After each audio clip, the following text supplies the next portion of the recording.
The rain was coming down in sheets as I drove home, the wipers of my Ford struggling to keep up. I'm Kendrick, 44, an architect in Seattle, and the city's perpetual drizzle usually didn't bother me. Tonight, though, it felt like the sky was mirroring the storm brewing inside me. My wife, Meredith, and I had been married for 18 years. We met in college, two bright-eyed kids with dreams as big as the Space Needle. Over the years, we built a life together, a cozy home in Queen Anne, two wonderful kids and careers we were both passionate about. Or so I thought. The first crack in our perfect facade appeared about 6 months ago. Meredith, a marketing executive at a tech firm, started working longer hours. Big project, she'd say, her eyes tired but bright with ambition. I understood. I'd been there myself. But then the business trip started: conferences in San Francisco, client meetings in Portland. I didn't think much of it, just chalked it up to the demands of her job. But then came the little things. The way she'd flinch when I touched her, the distracted look in her eyes when I talked about my day, the sudden change in her perfume. I tried to brush it off, tell myself I was being paranoid, but the nagging feeling in my gut wouldn't go away. One evening, Meredith said she had to work late. A crucial presentation, she explained, grabbing her briefcase and rushing out the door. I kissed her goodbye, a hollow gesture that felt more like a formality than an expression of love. That night I couldn't sleep. I tossed and turned, the feeling of unease growing with each passing hour. Around 2 a.m., I decided to get up and do some work myself. As I sat at my desk, I remembered Meredith had left her tablet on the kitchen counter. I should probably plug it in for her, I thought, wanting to do something, anything, to alleviate the anxiety gnawing at me. I picked up the tablet and went to plug it in. As I did, a notification popped up on the screen: an email.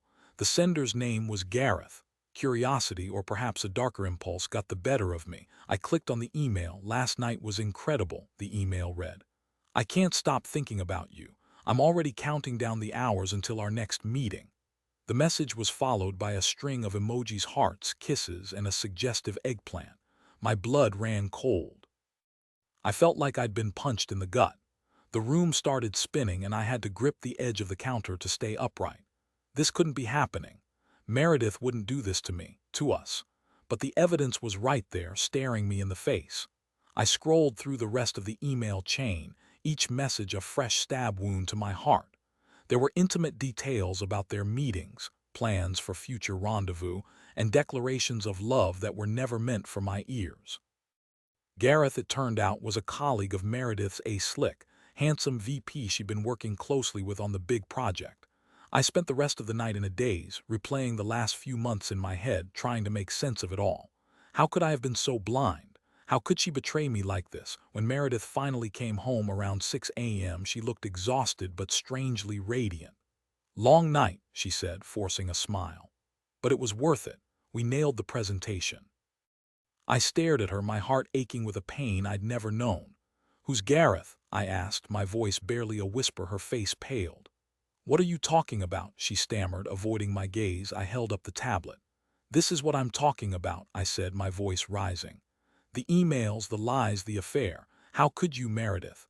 How could you do this to us?" She burst into tears, begging for forgiveness, claiming it was a mistake, a moment of weakness. But her words rang hollow. The trust was broken, shattered into a million pieces. "I don't know what to say, Kendrick," she sobbed. "I messed up. I love you, I really do. It just happened, I repeated, incredulous. "You were having an affair, Meredith. That doesn't just happen, that's a choice." The next few weeks were a blur of anger, accusations, and tearful apologies. We tried counseling, but the damage was too deep. The foundation of our marriage had crumbled, and there was no rebuilding it. I moved out of the house, found a small apartment downtown. The silence was deafening, the emptiness overwhelming. I missed my kids terribly, but I couldn't bear to be around Meredith.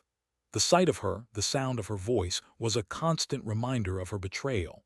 As I tried to pick up the pieces of my shattered life, I started digging deeper into Gareth's background. I couldn't shake the feeling that there was more to this than just a simple affair. And I was right.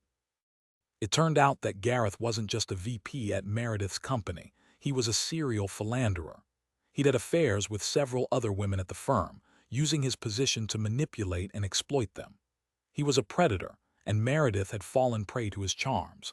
I discovered this through a former employee of Meredith's company, a woman named Rosalind, who had been one of Gareth's previous victims.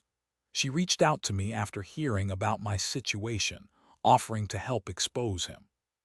Together, we gathered evidence of his misconduct emails, text messages, even recordings of his predatory behavior. We took our findings to the company's HR department, demanding an investigation. Initially, they were hesitant, wanting to protect their star executive. But with the threat of legal action and the mounting evidence against him, they had no choice but to act. Gareth was fired, his reputation ruined. He lost his job, his wife, and his social standing.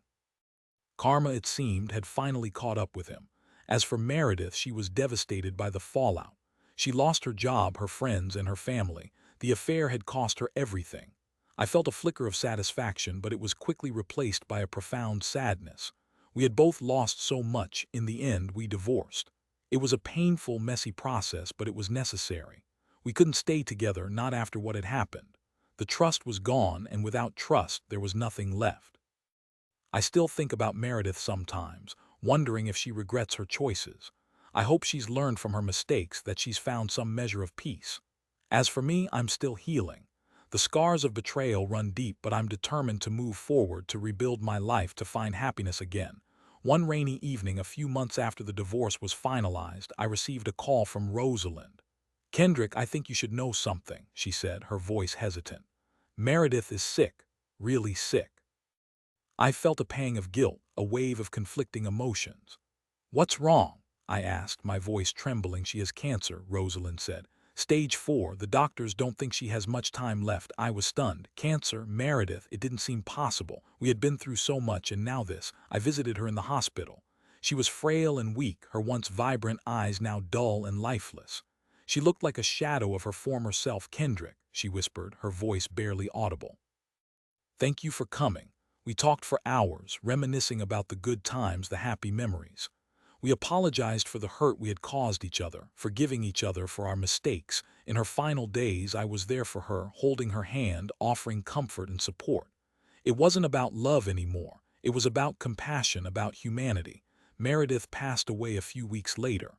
Her death was a tragedy, a reminder of the fragility of life. I grieved for her, for what we had lost, for what could have been. I don't know if I'll ever fully understand why Meredith cheated on me. Maybe it was boredom, maybe it was insecurity, maybe it was just a moment of weakness. But I do know that her actions had consequences, devastating consequences that changed our lives forever. In the end, I learned a valuable lesson about forgiveness, about compassion, about the importance of cherishing the ones you love. Life is too short to hold grudges, to dwell on the past. We must learn to forgive, to move forward, and to make the most of the time we have left. As I stood by her graveside, the rain falling softly on my face, I whispered a final goodbye. "Rest in peace, Meredith," I said. "I forgive you." And as I walked away, I felt a sense of closure, a sense of peace. The storm had finally passed, and the sun was beginning to peek through the clouds.